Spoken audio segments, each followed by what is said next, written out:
¿Qué beneficios nos aportan para la salud las legumbres? ¿Qué tal? Muy buenas noches y bienvenidos una noche más al programa de salud de esta casa.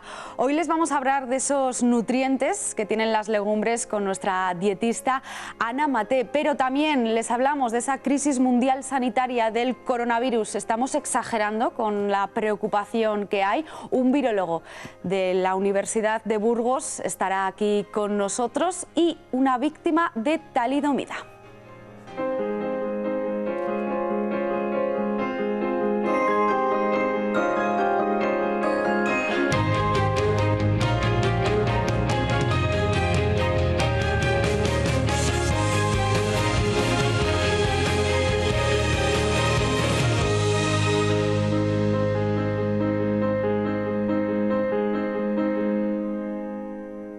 En toda España, los expertos han evaluado que hay 584 víctimas de talidomida, pero según los resultados provisionales, solo 103 casos son positivos y 8 podrían ser de nuestra comunidad. Así, esto lo recoge un trabajo de fin de grado en Castilla y León Televisión. Hemos tenido acceso a ello y que además rebaja sensiblemente las expectativas de casi medio centenar de afectados en Castilla y León.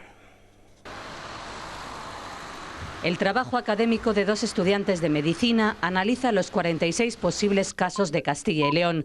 Tienen en cuenta los parámetros marcados por el Ministerio. Según los resultados de este informe, solo 8 pacientes tienen malformaciones provocadas por talidomida en la comunidad. Los autores de este documento no han querido hacer declaraciones, aunque su diagnóstico no es definitivo, nos orienta sobre el número de personas que formarán parte del registro oficial. En 2018 se pusieron en marcha las unidades de diagnóstico. Desde entonces, los miembros de la asociación se han reunido en varias ocasiones con responsables del hospital encargado. Eran optimistas. Si no quiero recordar mal, iban 24 personas reconocidas y me dijo que iban por encima del 90% de positivos. Para los afectados, los números fallan. O sea, simplemente usando la matemática pura, en España tendría que haber entre 250 y 300 personas afectadas, que en España se estuvo durante muchos años más y sin control vendiendo el medicamento. En Reino Unido hay más de 450 reconocidos, en Italia la cifra es similar y en Alemania, el país del laboratorio del medicamento, la cifra llega a los 3.000. Puede, digamos, poner el listón muy alto, muy bajo o en medio, ¿no? Entonces entendemos que seguramente el Ministerio, solo por interés económico, lo que ha hecho es poner un listón muy alto. Las personas afectadas recibirán una indemnización. En 2017, Sanidad planteó 12.000 euros por punto de discapacidad. Esto supondría ayudas de al menos 600.000 euros para cada uno.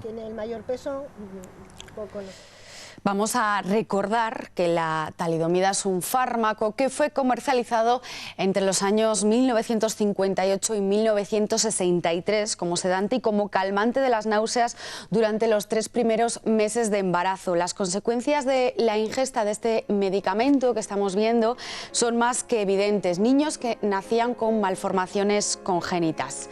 Bien, lo sabe nuestro siguiente invitado, él es miembro de la asociación Habite y Víctima de talidomida. Daniel, muy buenas noches. Hola, ¿qué tal? Buenas noches, muy bien. Bueno, ¿qué te ha parecido este informe que se ha realizado desde Valladolid, desde su provincia? Bueno, pues poniendo en duda, ¿no?, también esos casos que puede haber en Castilla y León. Daniel. Pues para nosotros ha sido sorprendente, porque no nos esperábamos primero que se filtrara a unos alumnos unos informes médicos que se han hecho a nivel profesional y luego esos resultados que son bastante inciertos y que estamos todos pues con mucha incertidumbre por conocer realmente si somos talidomídicos o no somos víctimas de la talidomida en este país. Si puedes entrar tú, ¿verdad?, en ese informe que han hecho. Estamos ¿o no? a la espera de que nos envíen esos informes. Lleváis, Daniel, más de 15 años peleando con las instituciones para que os apoyen, para que os reconozcan, pero parece que cuando dais un paso hacia adelante, dais un paso hacia atrás. ¿Qué es lo que ocurre? Bueno, todo esto salió a la luz cuando Habite, como asociación de afectados de talidomida, interpuso un juicio contra la farmacéutica Grünenthal alemana y se ganó en primera instancia. Entonces ahí la noticia saltó a nivel nacional, se puso en tela de juicio el papel que había tenido esa farmacéutica con el Estado, porque el Estado fue el que permitió la comercialización del principio activo de la talidomida en este país, y después de haber visto las consecuencias, hasta 1990 continuó esa comercialización, ¿no? Yo, por ejemplo, como afectado, siento que soy una víctima, una consecuencia de ese fármaco. Y en este país, hasta ahora, estamos a la espera de que el Estado y la farmacéutica reconozcan lo que han hecho. Y a la vista está.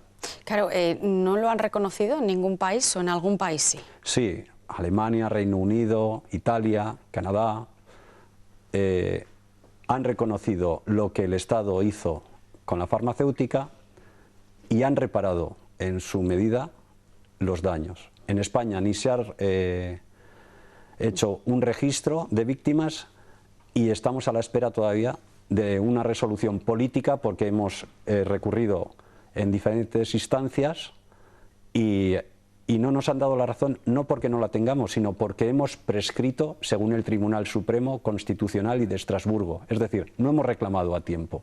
Esa es la pena y la culpa nuestra.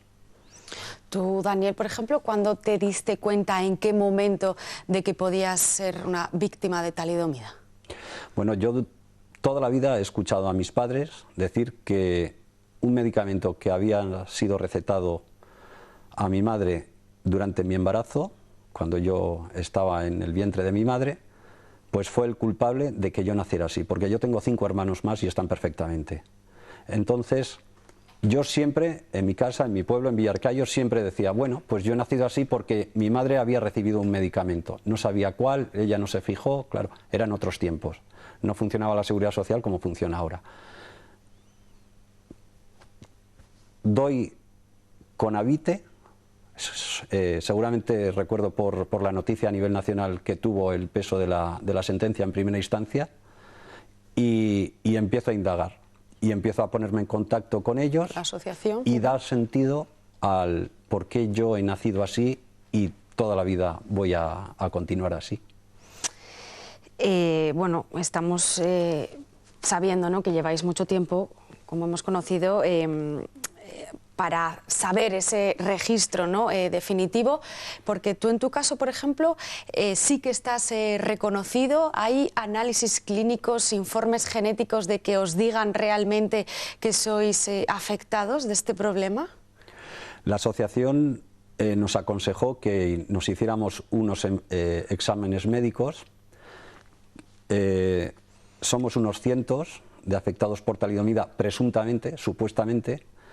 Y los informes médicos, yo voy a hablar particularmente, que tengo 2 de profesionales que llevan tiempo dedicándose a ellos, yo puedo decir que en la conclusión de esos informes soy talidomídico. Esos informes, con unos suplementos que se han hecho a nivel autonómico, con exámenes genéticos y otras pruebas, van a servir para que en un examen, o sea, un criterio de evaluación a nivel nacional, con el Carlos III, digan quiénes son oficialmente afectados por talidomida y quiénes no. Y estamos a la espera. ¿Dónde te realizaron ese examen, Daniel? Pues fue en el Clínico de Valladolid, con el encargado aquí en Castilla y León es el doctor Tellerías, que se ha portado muy bien con nosotros, nos ha dado todo tipo de facilidades y ahora estamos a la espera de obtener el informe médico final. Nos has comentado, ¿verdad?, que es como que ahora van a hacer filtros, ¿no?, de quién es, de quién no es. Hace poquito habéis tenido una reunión anual, ¿verdad?, con el presidente del gobierno. ¿Qué es lo que os ha transmitido? Bueno, las noticias son bastante pesimistas, porque si bien nos están realizando y nos han hecho exámenes médicos a título autonómico, esos exámenes van a centralizarse en el Carlos III. Este Carlos III tiene unos especialistas que ha designado el gobierno y que en parte también Avite ha propuesto alguno, y según las informaciones que nos han llegado últimamente es que los filtros van a ser bastante exigentes y yo lo que me preocupa es que no sean objetivos, que haya más intereses políticos que otra cosa para ver quién es afectado por talidomida y quién no. Eso puede resultar bastante duro para nosotros. Es curioso también porque nuestro país es el único del mundo con afectados tan jóvenes, ¿no?, como tú, Daniel. Sí, porque la talidomida se ha vendido y ha estado en el mercado en este país hasta 1990. Yo, por ejemplo, soy de 1969, tengo compañeros de la asociación mayores y tengo, sorprendentemente, compañeros mucho más jóvenes que yo. Pues ahora esperar, ¿no?, a esos resultados, aunque sí, por lo que nos estás mostrando no sois muy optimistas, ¿no?, en ese sentido. Estamos en manos de los políticos. Hoy en día, según judicialmente, nosotros no tenemos nada que hacer. Estamos en manos de los políticos y estamos esperando a que se nos reconozca por las leyes que ellos crean y quieran hacer hacia nosotros. Pero lo que está claro, ¿no?, es que hay cerca de 600 víctimas aquí en España de talidomida, aunque esos resultados provisionales dicen que solo haya 108 casos positivos. Sí, yo voy a ser optimista y voy a creer en el Estado. Voy a creer en que la justicia existe en este país y que se nos va a reparar el por qué nosotros hemos nacido así y nuestra vida ha estado condicionada desde el principio. Pues Daniel, seguiremos en contacto contigo pues para conocer, ¿no?, esos resultados, como estamos diciendo, de ese trabajo académico, de ese informe. Muchísimas gracias por habernos acompañado. Por vuestro interés. Nos vamos ahora con Ana Maté, con su sección, porque esta pasada semana se celebró el Día de la Legumbre y pues vamos a saber cuántas veces tenemos que comer legumbres a la semana.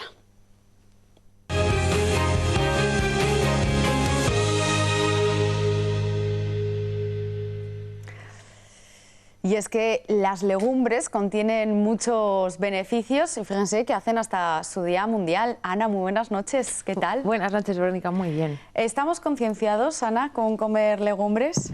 Pues yo creo que poquito a poco nos vamos concienciando más. Lo que pasa que al día de ayer todo el mundo se pensaba que era un alimento que engordaba, que tenía un aporte calórico muy elevado. Entonces, bueno, gracias a Dios todas esas costumbres están cambiando. Nos tenemos que concienciar todavía un poco porque es el día de hoy que, bueno, no pensamos en todos los beneficios y propiedades que tiene, pero yo creo que eso va cambiando poquito a poco. Y es que tiene muchos beneficios, ¿no?, nutricionales. Cuéntanos. Pues mira, beneficios nutricionales tiene muchísimos. Tiene hidratos de carbono complejos, que son buenos. Quiere decir que no existen picos de insulina, por tanto nos mantienen saciados durante más tiempo. Tiene un alto contenido en proteínas vegetales. Tiene muy bajo contenido en grasas, lo cual le hace que sea muy saludable. Tiene un correcto aporte de fibra y nos aporta vitaminas y minerales, de lo cual es un alimento que se hace muy indispensable para personas que tienen dietas flexi-vegetarianas o vegetarianas o veganas. Es un alimento súper recomendable para personas celíacas porque está en este caso exento de gluten, y también para personas diabéticas, ya que tiene un bajo índice glucémico. O sea que yo creo que tiene muchas cosas positivas como para ser algo y dentro de las patologías que podamos consumir. ¿Cuántas veces a la semana hay que tomarlas? Pues a ver, antes se decía de 1 a 2 veces por semana, ahora ya se está inculcando el consumirlas 3 o 4 veces por semana. Es cierto que tenemos que tener cuidado la forma de elaboración. No es lo mismo el que lo elaboremos con verduras y en una forma culinaria sana a que lo queramos hacer con todos sus sacramentos, ¿vale? Pero es bueno aumentar su consumo, sobre todo en niños deberíamos de aumentarlo, ya que, como hemos dicho, pues tiene un elevado aporte de hidratos de carbono, es más o menos en torno a un 50 o 60%, lo cual nos hace un gran aporte de energía para, sobre todo en el caso de niños y adultos, pues por desempeñar nuestras funciones diarias. Las proteínas sí que es verdad que tienen un alto aporte de proteína, pero son de bajo valor biológico, ya que carecen de ciertos aminoácidos. Pero si lo juntamos con algunos cereales, como es el arroz integral o con un poquito de avena, hacemos que consiga esos aminoácidos esenciales. Grasas tiene muy bajo aporte, por debajo del 5%, y además las grasas que tiene son saturadas, que son grasas buenas en este caso. Así que yo creo que todo lo que tenemos es positivo, y el consumirlo 3 o 4 veces, pero de formas alternativas, claro, no siempre repitiendo lo mismo. 3 o 4 veces es como mucho, ¿verdad?, a la semana. hay muchas maneras de cocción, porque ahora dirá la gente, es que claro, si no he hecho un poco choricillo, un poco morcilla, ¿cómo comemos las legumbres? A ver, pues es un alimento muy versátil, tenemos diversas formas de consumirlo. Podemos consumir tipo cuchara, lo que pasa es que la cuchara no tiene por qué llevar esos sacramentos, como dices tú, sino que lo podemos hacer con verduritas, se puede hacer unas alubias con almejas, o sea, hay diversas maneras de preparar lo que es la cuchara. Luego lo podemos hacer en cremas, que la gente, por ejemplo, que tiende a tener distensión abdominal o gases, en este caso con la legumbre, suele hacérselo en cremas porque es una manera que lo tamizas, quitas lo que es el ollejo y se quita esa sensación de gases, ya que quitas gran parte, en este caso, de la fibra.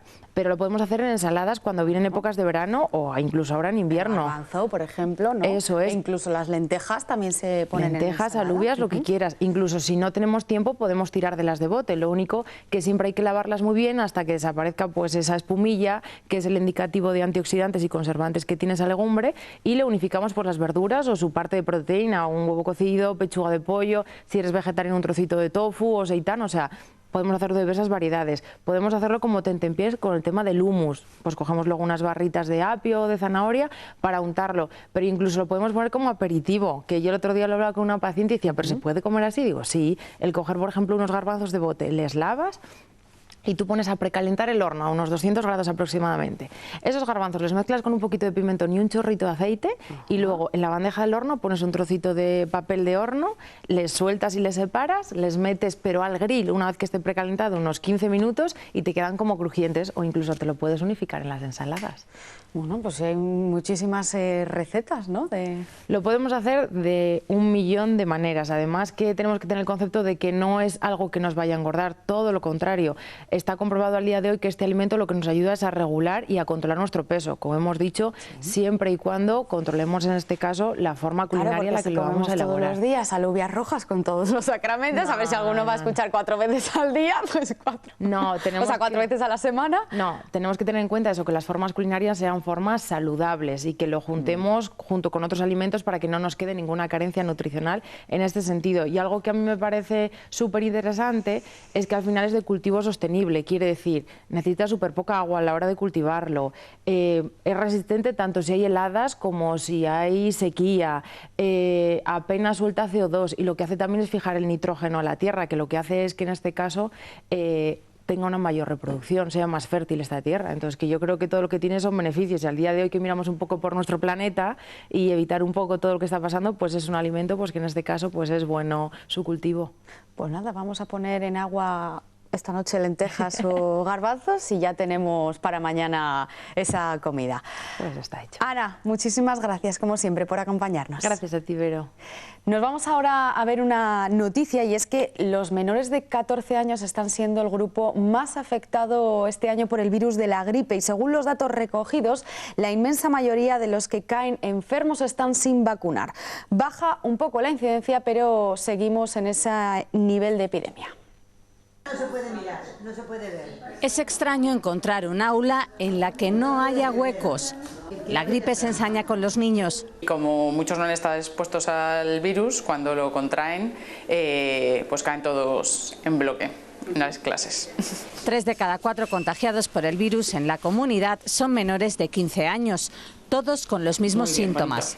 La fiebre muchas veces es mucho más alta y dura más días. Pueden estar hasta una semana con fiebre de 39 grados. Y además es muy característico el mal estado general que tienen. La gripe permanece en niveles epidémicos, con más de 200 casos por cada 100.000 habitantes. Que aproximadamente un 10% de esos niños, un poquito menos, un 10% de esos niños van a pasar una gripe y van a consultar en la atención primaria, ¿no? Aunque los niños suelen ser los diagnósticos más numerosos, no son los más graves. Para todos ellos el tratamiento es el mismo: antitérmicos, buena hidratación y una dosis de paciencia.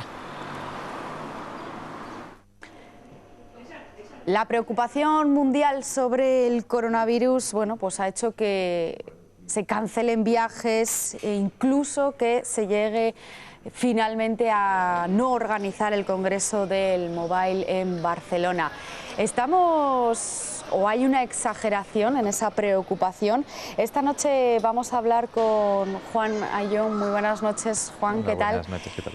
Él es virólogo y director del área de Medicina Preventiva y Salud Pública en la Universidad de Burgos. ¿Estamos exagerando, Juan? Sí.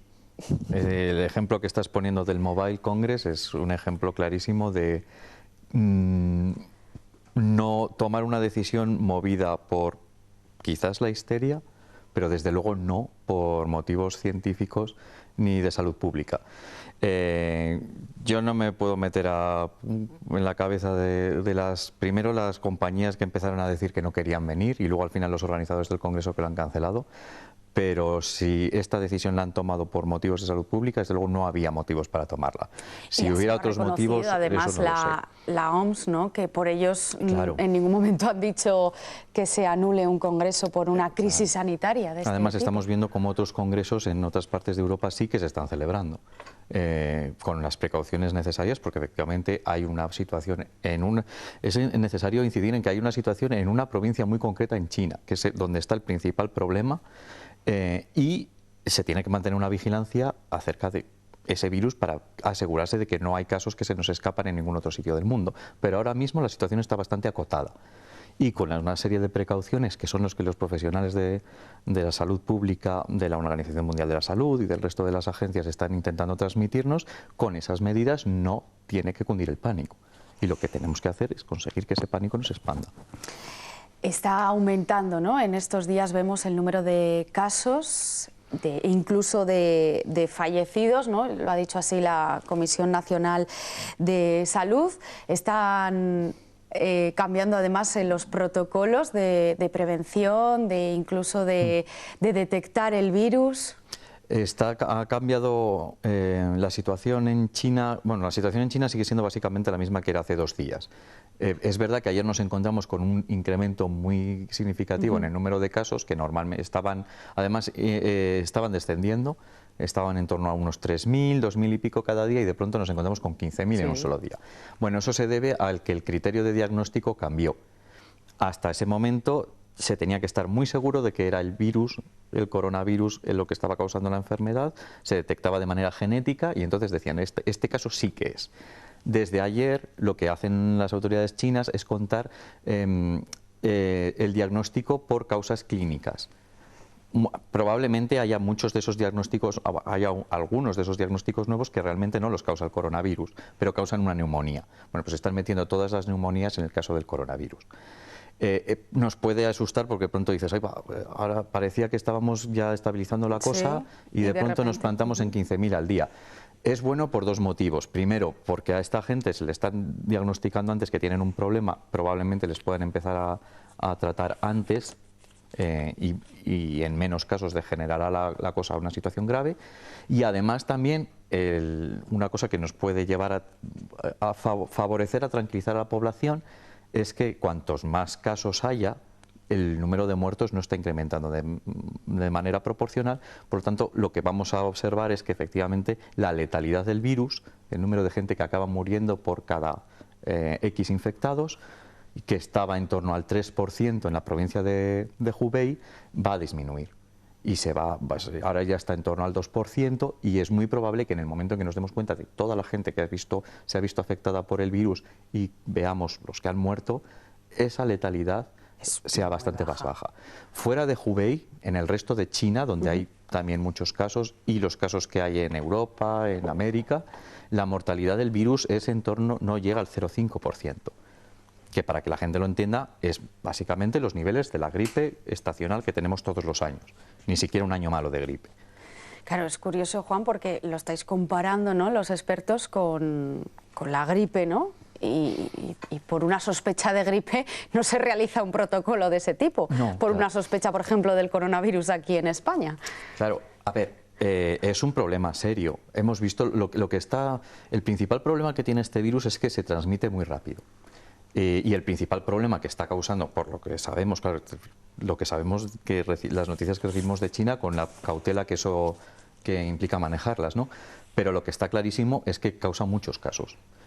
Y lo que está produciendo en Hubei es un colapso de los sistemas sanitarios, que no nos cuesta mucho imaginarnos, porque aquí todos los años tenemos sistemas colapsados con la gripe. Y la gripe, además, primero, tenemos una vacuna contra ella, que, por cierto, muchísima de la gente que ahora está paranoica con el coronavirus no se vacuna de gripe. Tenemos vacuna contra ella y sabemos que va a venir todos los años, además sabemos hasta la semana que va a aparecer la gripe. Y aún así nos colapsa el sistema. Un virus que no sabíamos que iba a aparecer, que se expande con rapidez, puede causar los problemas que está causando en Hubei. Y ese es el principal problema que tiene el coronavirus. No es que sea muy letal, que no lo es, pero se propaga mucho y puede colapsar los sistemas sanitarios. Y eso causa muchísimos perjuicios, como estamos viendo en China. Por eso tenemos que tomar las medidas necesarias para que el virus no se expanda, pero dentro de las medidas racionales, siguiendo las directrices de los profesionales y de los técnicos que saben de esto, y sin caer en pánico. Que no se expanda, ¿no? Acabas de comentar. ¿Se podría llegar a una pandemia o, Sí. o ahora mismo se puede evitar eso? Sí, era un escenario muy factible, porque se expande muy bien el virus. Recordemos, la última pandemia que vivimos fue hace 11 años, en el año 2009, un nuevo tipo de gripe. Recuerdo perfectamente cómo también al comienzo del brote parecía que el virus iba a ser mucho más virulento de lo que fue luego al final, pero fue una pandemia en el sentido que se expandió por todo el mundo y ahí sigue. Y este virus podría haber causado una pandemia, de momento no lo ha hecho, no quiere decir que en un momento en el futuro no lo vaya a hacer, pero causar una pandemia simplemente quiere decir que se expandirá por todo el mundo. Al igual que tenemos el virus de la gripe, 4 virus de la gripe distintos, que son los que circulan entre humanos, y muchos otros. Eso es lo que quiere decir. De momento, el problema está contenido. Está contenido, además, no es China, en una región muy concreta de China. ¿Podría producirse una pandemia? Estamos intentando que no. La gente, los profesionales de la salud, los técnicos de salud pública, la OMS y otras organizaciones están intentando que no. Pero podría pasar. Bueno, pues si pasa, lidiamos con ello, pero sin aspavientos, sin histerias. Las redes sociales yo creo que también están creando Claro, un pánico. Es la primera vez que podemos seguir una epidemia en tiempo real. Esta del 2009 no existía, las redes sociales no existían como existen ahora. Es que ahora podemos ver los casos prácticamente en tiempo real y eso distorsiona muchísimo la realidad. Y somos una sociedad que somos capaces de generar una enorme cantidad de información, pero yo creo que no somos muy capaces de gestionarla. Y el miedo a la inseguridad, a la incertidumbre, no sabemos qué va a pasar con este virus, no sabemos gestionar ese miedo. Bueno, pues vamos a tener que plantearnos que estas cosas pasan. Pasó con Zika, el virus del Zika hace 3-4 años, pasó en el brote de Ébola en 2014. Por cierto, que ahora mismo sigue activa una emergencia sanitaria internacional por Ébola, que ha matado... Y no se dice. Nadie sabe nada. Pero en la República del Congo hay un brote de Ébola que ya ha matado a 2.000 personas de 3.000 infectados. Una letalidad del 60%. Eso es jugar a la ruleta rusa con 4 balas en el revólver. Bueno, claro, no nos preocupa. ¿Por qué? Pues bueno, no sale en ningún sitio. Ya nos pasó hace 4 años, ya tuvimos hace 5 o 6 años una epidemia de Ébola y como aquello no fue a nada, pues probablemente esto tampoco. Y esa reacción mucho más racional de, bueno, hay un riesgo de epidemias que van a producirse, pues tenemos que saber sobrevivir con él, igual que hemos sabido como sociedad lidiar con riesgos como el riesgo a un ataque terrorista, el riesgo a una catástrofe natural, sabemos sobrevivir con eso sin que nos condicione el día a día. Pues en el caso del coronavirus y otras epidemias similares que vendrán, tenemos que aprender a lidiar exactamente igual. Ya es que hay gente que ya no solo se alarma por el virus, sino que se alarma porque ayer comunicaron que la primera vacuna saldrá dentro de 18 meses. Sí. Hay armas, ¿no?, para combatir este virus sin que haya una vacuna. Generalmente, como la mayoría de las enfermedades víricas, las resolvemos nosotros. Y la manera de apoyar que se resuelvan es mediante apoyo al enfermo, cuidados, pero tenemos muy poquitas herramientas para curar virus. Sí tenemos algunas, no tenemos específicas contra el coronavirus.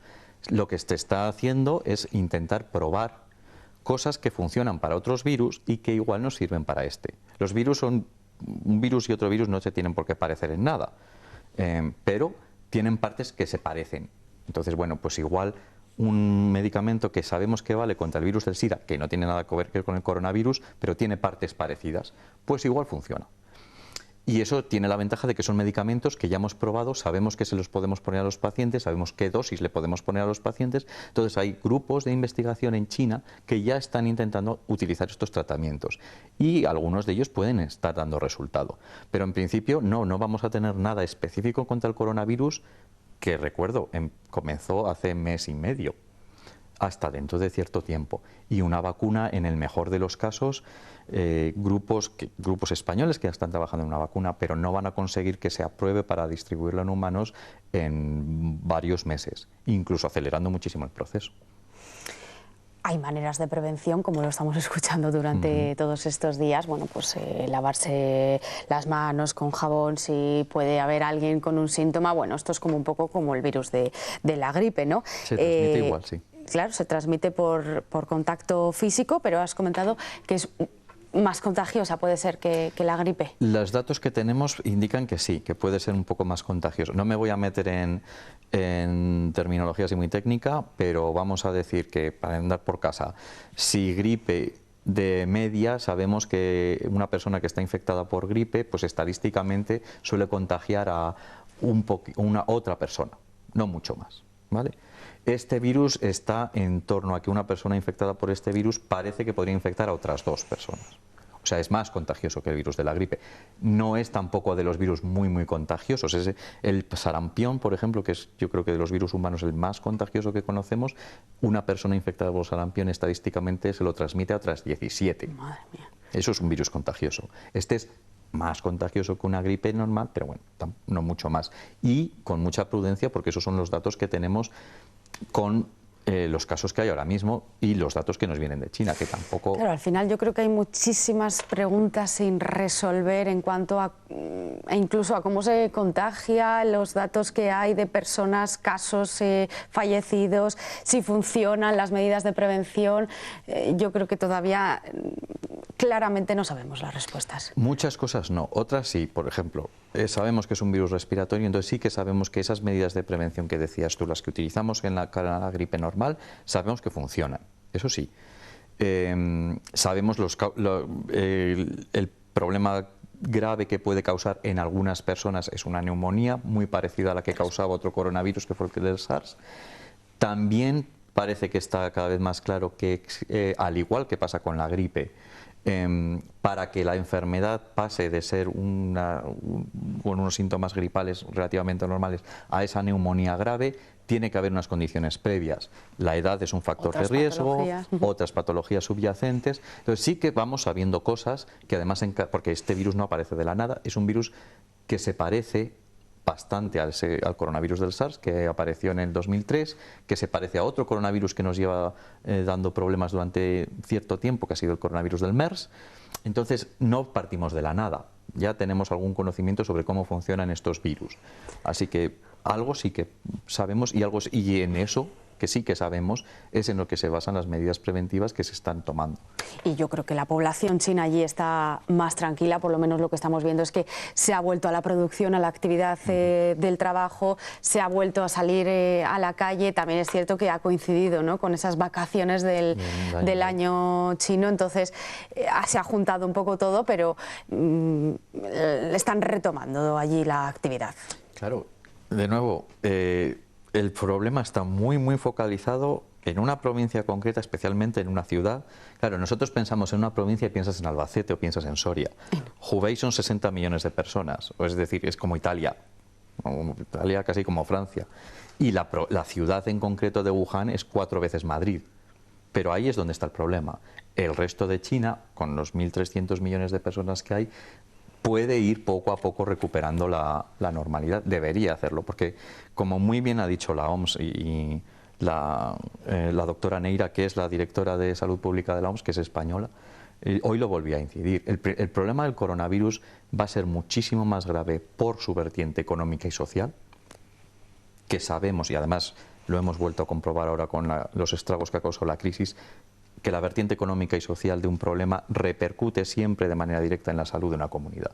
Entonces, el problema de la salud que vamos a tener con el coronavirus va a estar más relacionado con aspectos económicos y sociales que produzca que con el virus en sí, que ahora mismo es un problema a tener en cuenta, pero desde luego no debería preocuparnos tanto. Pues sin esa preocupación nos vamos a quedar, Espero Juan. que sí. Muchísimas gracias por habernos acompañado y seguramente que volvamos a hablar contigo. Gracias. Muchísimas gracias a vosotros. Pues con ello nos despedimos. Más salud, ya sabe, la próxima semana aquí en La 8 Burgos. Gracias por acompañarnos. Chao.